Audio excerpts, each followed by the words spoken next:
Pricing for airline tickets can seem like a mystery. The flight that was on sale for $150 yesterday is now $300 today. Fees appear to fluctuate without reason, and longer flights aren't always more expensive than shorter ones. People mistakenly think that airfare is determined by how far you fly. In reality, it's determined by the supply of the flights and the demand for those flights between those two cities. Passengers on the same commercial airline flight, sometimes even those in adjoining seats, may in fact be paying fares that vary wildly. This fact has led to the dissatisfaction by some passengers who believe that their ticket prices are too high and that airline ticket prices are unfair. In an effort to reduce their cost of flying, some passengers have attempted to use a flying hack called hidden city ticketing opportunities, also known as point beyond booking and throwaway ticketing. If you are not familiar with the practice of hidden city ticketing, the concept is very simple. Sometimes non-stop airfare to a particular destination is much higher than a fare to a separate city that includes a layover in your final destination. Let's say you were trying to fly from Chicago O'Hare to Dallas, Texas, non-stop, and the flight costs $200 one way.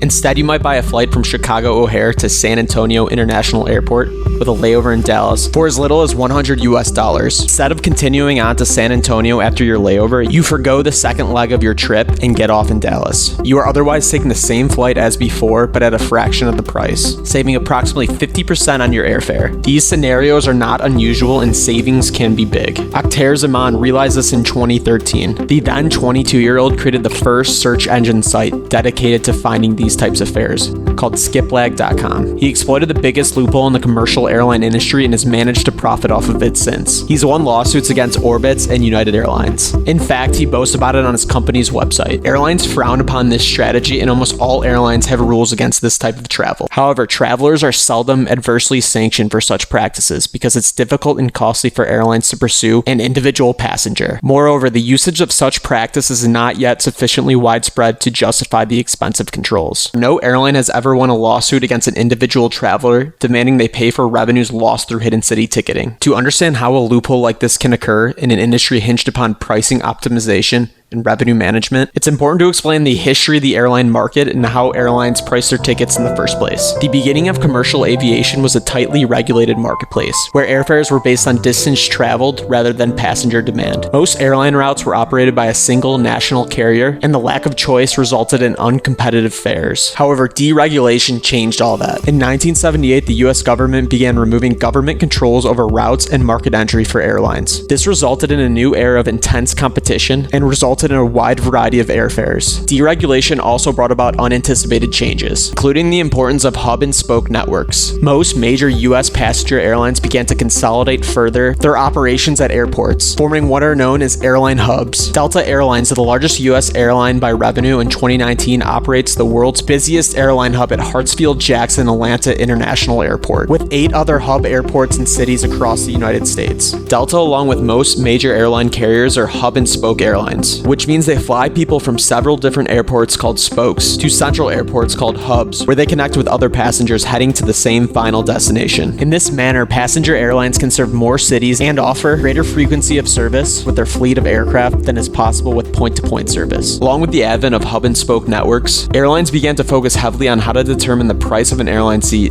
on a given route at a given time. Because airline costs are largely fixed and predetermined for multi-year periods, once schedules are set, airlines focus on generating as much revenue as possible from each passenger in each market, rather than trying to cover these costs.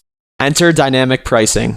The airline industry generally segments potential passengers into 2 different categories: those traveling for business purposes and those traveling for leisure purposes. The idea here is to price discriminate, charging different prices to different customers for the same good. Business travelers and leisure travelers have different requirements. For instance, because business travelers must often make travel arrangements at the last minute, they value the ability to purchase tickets on a short notice, make changes to their itineraries, and cancel reservations.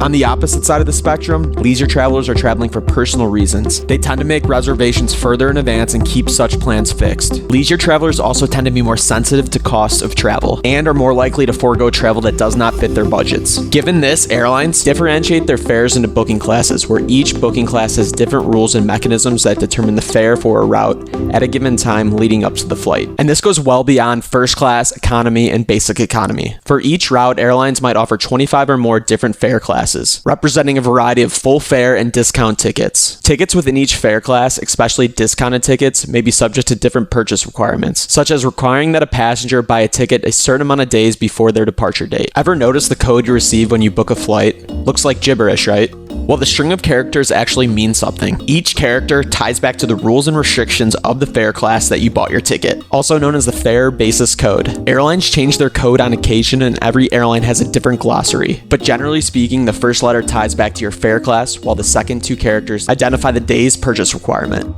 followed by the day of the week you are flying, the time travel restriction, and lastly, the cancellation policy. Airlines understand that heterogeneity exists amongst passengers, that different passengers have different thresholds that they're willing to pay for the same ticket. The goal of the airline is to maximize this threshold for every single passenger. Airlines also practice price discrimination based on the markets that they provide service. Markets with little to no competition allow the airlines in that market to name their own price to the customers, while markets with heavy competition pit airlines against each other to provide a competitive fare to the customers. In either case, airlines set the maximum price they believe the customer is willing to pay in order to maximize profits. Given all this, how on earth can hidden city tickets exist, where you can fly the same route with an additional leg for a cheaper price? A scenario like this is almost as perplexing as negative interest rates, where people actually pay you to borrow money.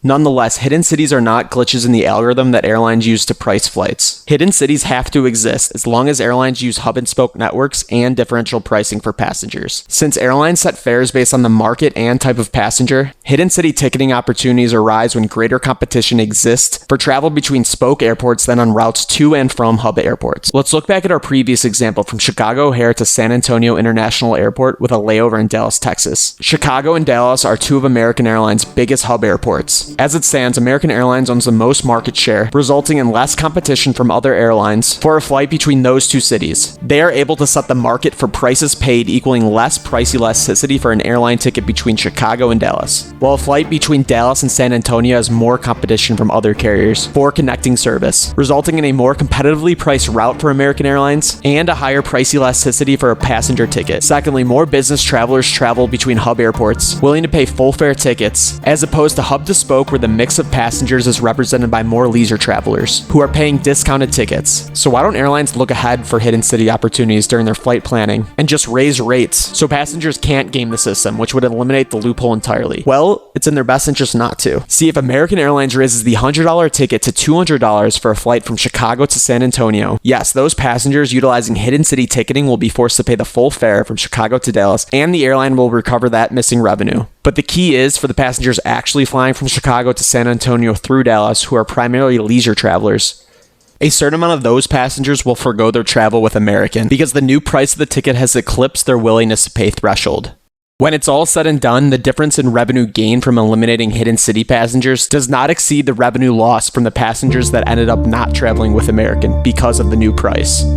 The hidden city ticketing phenomenon is one of the most fascinating forms of arbitrage in modern era, leaving airlines in a lose-lose situation, where going after the violators is a costly endeavor, and reacting to price means leaving more revenue on the table. As for the passenger, whether it's ethical or not is up for debate. Some would argue that passengers are just gaming the system that's already stacked against them, while others argue hidden city fares are in direct violation of a binding contract between the traveler and the airline. In any case, it's important you book at your own risk.